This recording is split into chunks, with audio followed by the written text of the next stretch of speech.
حضرت ابو ہریرہ رضی اللہ تعالیٰ عنہ سے روایت ہے کہ رسول اللہ صلی اللہ علیہ وسلم نے فرمایا، انبیاء میں سے ایک نبی نے جہاد کے لیے نکلنے کا ارادہ کیا، غزا نبی من الانبیاء صلوات اللہ وسلامہ علیہم فقال لقومہ، تو آپ نے اپنی قوم سے فرمایا، لا یتبعنی رجل ملک بضع امرأۃ، میرے ساتھ وہ آدمی نہ نکلے جس نے کسی عورت سے نیا نکاح کیا ہے۔ ایک نبی نے، انبیاء میں سے ایک نبی نے جہاد میں جانے کا ارادہ فرمایا، جنگ میں جانے کا، اعلاء کلمت اللہ کے لیے، تو آپ نے اپنی قوم میں اعلان فرمایا کہ میرے ساتھ وہ آدمی نہ آئے، جنگ میں وہ آدمی شریک نہ ہو جو آدمی کا ابھی نیا نکاح ہوا ہے اور وہ اپنی بیوی سے ہم بستری نہیں کیا، ہم بستری کرنے کا ارادہ رکھتا ہے لیکن اب تک اس نے ہم بستری نہیں کی ہے، وہ اپنے بیوی سے اس نے صحبت نہیں کی ہے، وہ یرید ان یبنی بہا، وہ چاہتا ہے کہ بیوی سے صحبت کرے، ولما یبنی بہا، اور اس نے اب تک صحبت نہیں کی ہے، ولا احد بنا بیوتا لم یرفع سقوفہا، اور وہ شخص بھی نہ نکلے جس نے گھر تو بنایا ہے لیکن اس نے ابھی اپنی چھت کو بلند نہیں کیا، یعنی ابھی اس کی چھت نہیں ڈالی، جو آدمی گھر تو بنایا لیکن چھت نہیں ڈالا، ابھی گھر کا کام ادھورا ہے، ایسا آدمی بھی نہ نکلے، ولا احد اشترى غنما، اور وہ شخص بھی نہ نکلے جو بکریاں، حاملہ بکریاں یا اونٹنیاں خریدے اور وہ ان کے بچے پیدا کرنے کا انتظار کر رہا ہے، ان کے جننے کا انتظار کر رہا ہے۔ حضور نے 4 لوگوں کے بارے میں بیان کیا کہ ایسا آدمی نہ نکلے جس نے نیا نکاح کیا ہے اور وہ صحبت کرنے کا ارادہ کرتا ہے، اب تک صحبت نہیں کیا ہے، ایسا آدمی نہ نکلے جس نے گھر تو بنایا ہے، دیواریں اٹھا دیا لیکن چھت نہیں ڈالا، گھر کا کام ابھی نامکمل ہے، ایسا آدمی نہ نکلے جو آدمی نے بکریوں کو، تیسری بات، یا اونٹنیوں کو، حاملہ بکریاں یا حاملہ اونٹنیوں کو اس نے خریدا اور وہ ان کے بچہ جننے کا انتظار کر رہا ہے، ایسا آدمی میرے ساتھ جہاد اور جنگ میں نہ نکلے۔ فغزا، تو اس پیغمبر نے، ان نبی نے جہاد کیا، جہاد کے لیے روانہ ہوئے، فدنا من القریتی، آپ ایک بستی کے قریب ہوئے، صلاۃ العصر، عصر کی نماز کے وقت، او قریبا من ذالک، یا اس سے قریب، عصر کے نماز کے وقت سے قریب آپ ایک بستی کے قریب ہوئے، فقال للشمس، تو آپ نے سورج سے فرمایا، سورج سے خطاب کیا، انک مأمورہ وانا مأمور، آپ نے فرمایا کہ تو بھی اللہ کی طرف سے مأمور ہے، اللہ کی طرف سے مقرر ہے اور میں بھی اللہ کی طرف سے مقرر ہوں۔ اللہ کے نبی نے کہا، اے سورج تو بھی اللہ کی طرف سے مأمور اور مقرر ہے، میں بھی اللہ کی طرف سے مأمور اور مقرر ہوں۔ اللہم احبسها علینا، آپ نے دعا فرمائی کہ اے اللہ اس سورج کو ہم پر روک لے، اس سورج کو غروب ہونے مت دے، یعنی لڑائی اور اس کا نتیجہ برآمد ہونے تک، جنگ ہونے تک، جدال ہونے تک، قتال ہونے تک، جہاد ہونے تک، اے مولا سورج کو روک لے۔ تو ہوا کیا؟ فحبست، تو سورج کو روک لیا گیا، سورج غروب نہیں ہوا، حتی فتح اللہ علیہ، یہاں تک کہ اللہ تبارک و تعالیٰ نے نبی کو جہاد میں کامیابی عطا فرمائی۔ فجمع الغنائم، جب کامیابی ہوئی تو انہوں نے مال غنیمت کے جتنے چیزیں ہوتے ہیں، جنگ اور جہاد کرنے کے بعد جو کچھ کفار کا مال ہوتا ہے جو مسلمانوں کو مل جاتا ہے اسے غنیمت کہتے ہیں، مال غنیمت کے تمام مالوں کو آپ نے جمع فرمایا۔ پہلے زمانے میں، پہلی امتوں میں یہ معاملہ مال غنیمت کے ساتھ ہوتا تھا کہ جب بھی جنگ اور جہاد کا معاملہ ہوتا تو مسلمان جو بھی ہوتے مؤمنین، وہ مال غنیمت کو ایک مقام پہ، بلند مقام پہ رکھتے اور اس مال غنیمت کو رکھتے تو آسمان سے ایک آگ آتی اور اس مال غنیمت کو کھا لیتی، اس مال غنیمت کو اپنے ساتھ، یعنی اس مال غنیمت کو کھا جاتی۔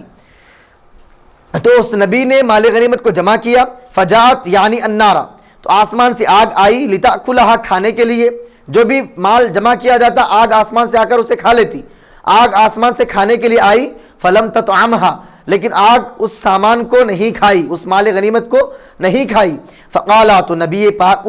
اس دور کے نبی نے کہا، اس امت کے، اس قوم کے نبی نے کہا، ان فیکم غلولا، بے شک اے لوگوں تم میں خیانت ہے، تم میں سے کسی نے خیانت کی ہے، یعنی جتنا غنیمت کا مال ہم کو جنگ میں ملا، جہاد میں ملا، سب کچھ یہاں جمع نہیں ہے، بلکہ کسی نے چوری سے اور کسی نے خیانت کرتے ہوئے کچھ مال اپنے پاس روک لیا ہے۔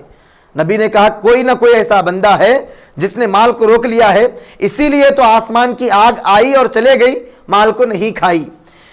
فلیبایعنی، آپ نے کہا، آپ نے یہ آرڈر اور حکم دیا کہ میں چاہتا ہوں کہ ہر قبیلے کا ایک آدمی اپنا ہاتھ میرے ہاتھ میں دے، مجھ سے مبایعت، مجھ سے بیعت کرے۔ فلزقت ید رجل بیدہ،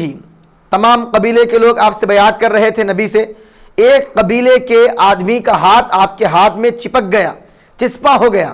ایک قبیلے کے آدمی کا ہاتھ آپ کے ہاتھ سے مس ہو گیا اور چپک گیا۔ فقالا، تو نبی نے کہا، فیکم الغلول، خیانت کا کام تمہارے قبیلے میں ہوا ہے۔ پھر آپ نے بیان کیا، فلتبایعنی قبیلتک، تمہارا سارا قبیلہ مجھ سے بیعت کرے، پورا قبیلہ میرے ہاتھ پر بیعت کرے۔ کہ کون آدمی ہے؟ قبیلہ تو معلوم ہو گیا، اب کون سا آدمی ہے جس نے خیانت کی ہے؟ فلزقت ید رجلین او ثلاثۃ بیدہ، مکمل قبیلے کے لوگ ہاتھ میں بیعت کرتے رہے، ہاتھ میں ہاتھ دیتے رہے، تو 2 لوگ یا 3 لوگوں کا ہاتھ نبی کے ہاتھ میں چپک گیا۔ فقالا، تو آپ نے کہا، فیکم الغلول، تم نے خیانت کی ہے، خیانت کا کام تم میں ہوا ہے۔ فجاؤوا برأس مثل رأس بقرۃ من الذهب، تو وہ لوگ گائے کے سر کے برابر سونا لے کر آئے، یعنی اتنا سونا ان کے پاس رکھا ہوا تھا، انہوں نے چوری سے اور خیانت سے گائے کے سر کے برابر، فجاؤوا برأس مثل رأس بقرۃ من الذهب، وہ لوگ گائے کے سر کے برابر سونا لے کر آئے، ایک سونے کا سر گائے کے سر کے مثل لے کر آئے اور اسے کھلے میدان میں رکھ دیا، لے کر آئے اور کھلے میدان میں رکھ دیا۔ فجاءت النار فاکلتها، تو آگ آئی اور اسے آگ نے کھا لیا، تمام مال کو آگ نے کھا لیا۔ فلم تحل الغنائم لأحد قبلنا، تو حضور نے فرمایا کہ غنائم، مال غنیمت کا جو مال ہوتا ہے، یہ ہم سے پہلے کسی کے لیے بھی حلال نہیں تھا، آگ آسمان سے آتی اور آگ اسے کھا لیتی۔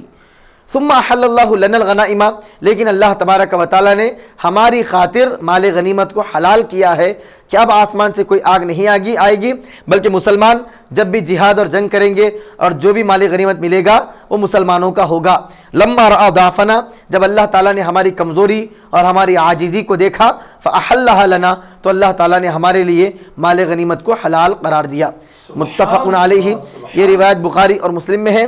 امام سیوطی رحمۃ اللہ علیہ، امام جلال الدین السیوطی رحمۃ اللہ علیہ بیان کرتے ہیں کہ وہ کون سے نبی ہیں جن کا واقعہ حضور پاک علیہ السلام نے بیان کیا، یہ حضرت یوشع بن نون ہیں،